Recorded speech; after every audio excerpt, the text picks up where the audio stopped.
Hey guys, GhazzyTV here with another Path of Exile video, and today I am more than excited to showcase and promote the fact that we have the pure Spectre build guide making a great comeback thanks to the Crucible League mechanics extra reliable and absolutely cracked new Spectres. Now there was quite a few of the Spectres to go through in the list that I made a video about not long ago.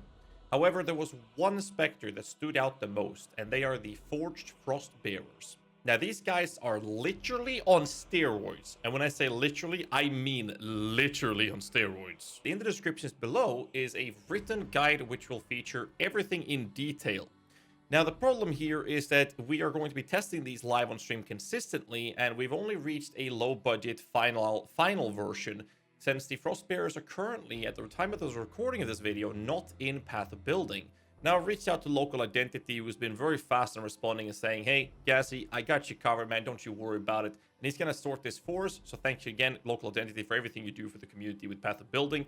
Once that is sorted, I will be designing and optimizing and tweaking and fine-tuning medium budget and higher budget PoBs, and I'll be doing this live on stream. So make sure you check my Twitch channel out if you want to see the build in action. Also, don't forget to subscribe, hit the like button, and YouTube likes these things for the algorithm gods. It helps the channel out. So just like button, subscribe, comment, all that jazz. You know how to deal with it. Share it to your friends, send it to your mother. It doesn't really matter. Just make sure people watch the fucking content so you can help the channel out. Now, without knowing the numbers, I've decided to not include the high budget version as of yet for the build. And as I mentioned earlier, we will be testing and tweaking this in game.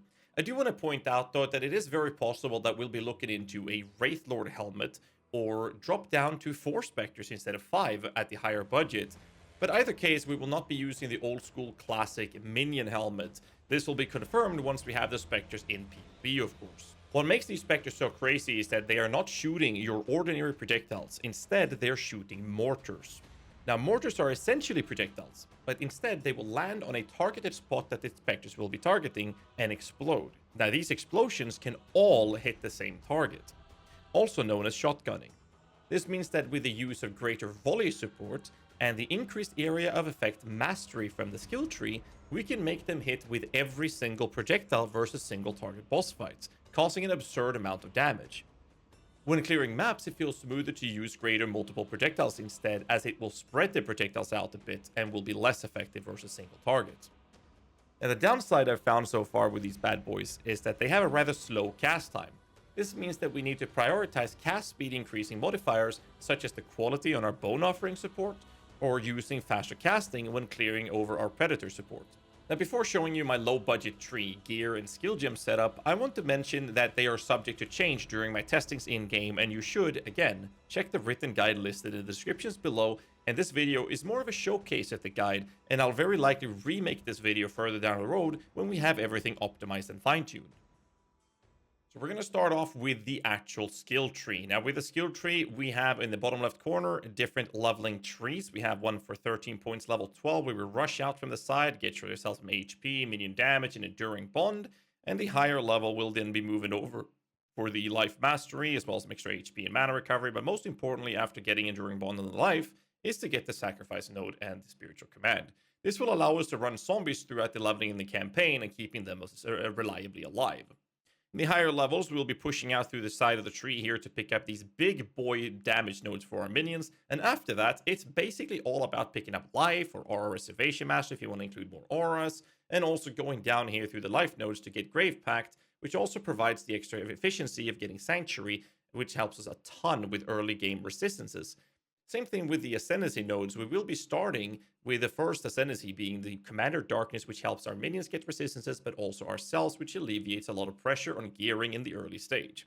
Next Ascendancy will be Mindless Aggression, and then we'll take Mysteries of Sacrifice to allow the Bone Offering support gem, or the active gem, to affect us as well, giving us tons of extra block chance. And last but not least, we'll take the Bone Bearer for extra layers of defense for the higher endgame content. The endgame tree does feature a couple of mastery nodes, which is tackled in the actual written guide, but I do want to take a few moments to talk about the large cluster jewel. Now, the large cluster in the PoB has Feasting Fiends, Renewal, and Call to Slaughter, but in reality, you really don't need any of this. You can literally purchase a 1 Chaos large cluster jewel by searching the trade for a minion damage large cluster of any type amount of passives. The whole purpose behind this node, or this large cluster, is to get actual minion damage modifiers from our specs that we're speccing in. So for example, the renewal is not actually a really good node to use when you're using this in a low budget, and would rather benefit more from having such as minion damage or other types of scaling modifiers such as resistances or increased minion attack and cast speed. So any sort of large cluster will work just to have somewhere to put your points for offensive scaling. Other than that, we go over to the gear section, and the gear section is using very similar, straightforward, easy to achieve gear.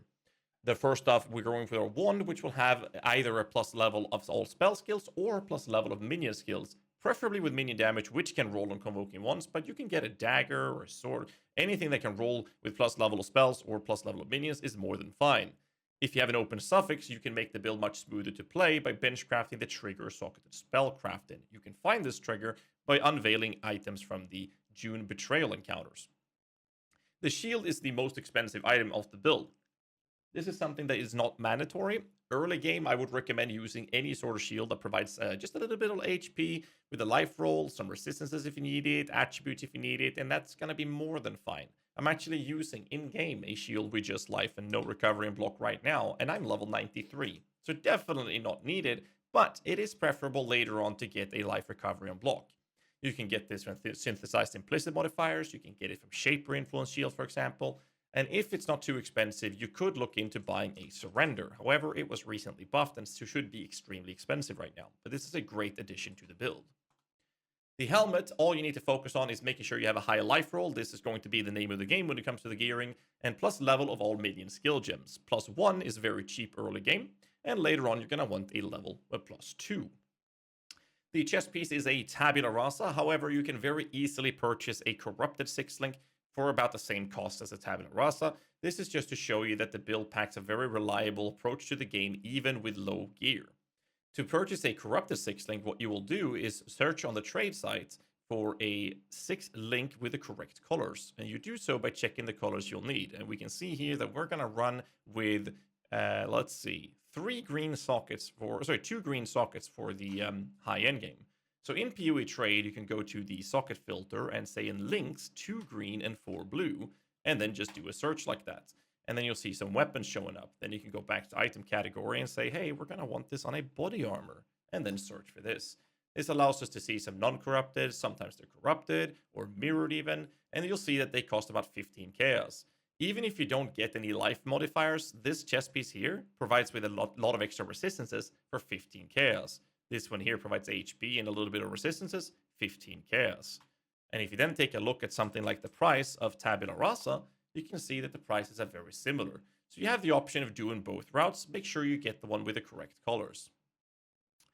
The other gear pieces we'll be using is a generic pair of gloves with HP, any resistances or attributes if you can fit them. However, if you want to take it a little bit step further, you can get a pair of Essence crafted gloves, which is the Deafening, is the highest tier, but Essence of Fear provides minion damage. Boots, you can absolutely run a rare pair of boots, that's not a problem at all. If you do, make sure you have high life as well as movement speed, very important. Before you get a pair like that, you can always settle with a Bones to Fuller because of how cheap they are. Though the life and the movement speed is kind of lackluster on a pair like this, but they do provide extra level of our Race Spectres and zombies to help us keep our zombies alive, but also scale our damage from the Race Spectre. Amulet-wise, this is a great position to slot to fill in with attributes. Normally, a lot of dexterity is lacking for minion builds, but make sure that you pick up some extra life and dexterity. And that's about it. I just noticed I have to change this because it is not supposed to be an Elder item, so I'll fix that for the PoB. The rings, however, should be bone rings. Since we are not extremely socket starved in this build, we want to use 2 bone rings. This is because the implicit modifier provides increased elemental resistances to all our minions. Now, normally for regular minions, it's enough with 1 bone ring to cap their resistances, but for the Forged Frostbearers, it is wise to bring 2 of them up. Life is definitely the most important stat. If you're still in need of attributes or resistances, put them on the rings. If not, bone rings can roll minion modifiers, such as minion damage or even minion cast and attack speed. And if you have the option to benchcraft minimum endurance charges, that is a preferable choice, also found by unveiling items from the June and Betrayal encounters.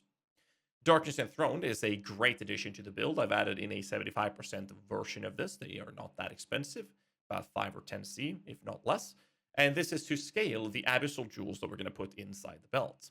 In this case, it is a 75% scaling effect, and these jewels provide extra flat cold damage. Now, you can go with jewels that provide minion damage when you've used a minion skill recently. That is perfectly fine to do as well, but having added flat cold damage is also a preferable choice. Flask-wise, I've left one flask open. You can use anything you want in here, such as a Rumi's Concoction, for example, which is a really, really good addition to your block chance with a Rumi's Concoction like that. Or you can just simply use any other rare flask if you want to, or use 2 regen flasks of life. I would recommend having 1 instant roll life flask of a bleed removal, such as sealing, or in this case, assuaging. And then you have a granite flask for a defensive layer. Keep in mind that if you're using a Rumi's, it will be replacing the granite flask. A basalt flask to continue scaling our defensive layer, preferably having a suffix modifier that increases our armor. And then obviously a quicksilver for generic movement speed.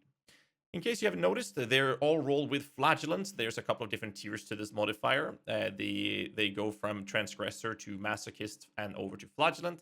This modifier provides us with extra charges to our flask when we are getting hit or when we block an attack. This allows us to actually keep up with the flask charges to use them consistently when we're playing the game. Other than that, it's just filling up your slots with a bunch of jewels. They're not very expensive, but keep in mind that they can be rather expensive if you're going to fill up 7, 8, 9 different slots with these. However, the tree is designed for level 92, and once you're done with that, you're just looking to get more jewel slots, so those will be the last things you do for the build. So basically, sort everything else before you start going in for jewels. If you want to fill up something with a 1 chaos jewel, make sure there's life on it, and you'll be more than fine. So over to the gear section, but before I do so, I do want to mention the Pantheon choices. Pantheon choices are very simple. You want to upgrade the Brine King. Depending on the league you're playing this build in, you're going to have to do this differently by checking the Atlas. You can then open up your Pantheon and see that Captain Tanner is the guy who has the chance to avoid freezing. So by looking at that, you'll see that in the current league of 3.21 Crucible, you'll have to do a Coral Ruins map. And in that map, you want to bring it into the device with a Divine Vessel. By doing so, you can take out the Divine Vessel and right-click it when it's filled by killing the boss, and you'll then have the Brine King upgraded to be immune to freezing. I tend to prefer to run Soul of Aberrath. This is because of the less duration of ignitions, since we are using Tempest Shield, which grants us immunity to shock. This is how we deal with ailment in general in the game. Outside of that, these skills are very straightforward. However, since we don't have Frostbearers in the PoB, we're unable to check the DPS differences. So this might be changing further down the road. My current Spectres is going to be non-existent in this PoB. So we're running a Ray Spectre gem with minion damage, Spell Echo, and then Greater Volley. Those are the main links listed in order of importance in the build guide. And Greater multiple projectiles will be better for clearing, but you want to switch that for Greater Volley for best single target damage outputs. We're also running the Hyperthermia and then faster casting. Since they have very slow cast speed, it's very nice to have a faster casting to add to that extra comfort when it comes to clearing maps. This will obviously be changed for single target to a Predator support gem. The trigger is going to be used in our weapon, and this is going to be a Desecrate and then Bone Offering for that juicy block, and also a Frostbomb. This is because the Frostbomb will provide exposure to make the enemies take more or less cold resistance, which increases our Spectre's damage output. Outside of this, we have a shield charge with faster attacks, and then you can socket a Frostbite. Now, do note that you don't need to link the Frostbite. Your utility minions is going to be in the form of Race Zombie, Minion Life Meat Shield, and there is an Animate Guardian. In the descriptions below is a link to the written guide for the Animate Guardian.